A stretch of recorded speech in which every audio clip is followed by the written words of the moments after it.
আসসালামু আলাইকুম, সবাই কেমন আছেন? রান্না করার জন্য মাছ বের করে ভিজিয়ে নিলাম।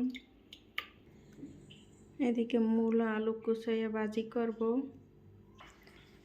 এদিকে দুন্দুল বের করছি, ইলিশ মাছ দিয়ে দুন্দুল দিয়ে রান্না করব, মূলা আলু কুচাইয়া ভাজি করব। এদিকে আলু মূলা কুচাইয়া নিছি, ধুয়ে পরিষ্কার করে নিছি। এদিকে দুন্দুল কেটে নিছি, পেঁয়াজ মরিচ কেটে নিছি। এদিকে আমার মূলা ভাজিও প্রায় হয়ে গেছে, আর একটু ভাজি করব। আর এদিকে দুন্দুল রান্না করার জন্য পেঁয়াজ মরিচ দিয়ে দিচ্ছি। মাছ বাইজানি না, এখনো ভাজবো।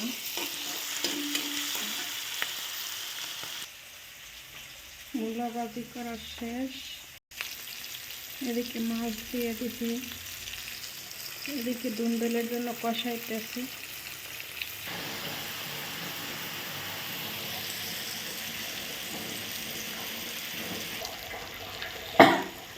মাছ ভাজি করা শেষ। এদিকে আমার দুন্দুল কষানো শেষ। জল দিয়ে পরে এখন জল দিয়ে দিব। এদিকে আমার মাছ দিয়া তরকারিটা রান্না করা শেষ। এদিকে ভাতও বলক করছে। তরকারিটা দইনা পাতা দিয়ে নামাই নেব। তরকারি রান্না করা শেষ। সবাই ভালো থাকবেন, আমার চ্যানেলটাকে সাবস্ক্রাইব করবেন, লাইক দিবেন, শেয়ার করবেন, কমেন্ট করবেন। আল্লাহ হাফেজ, সবাই ভালো থাকেন।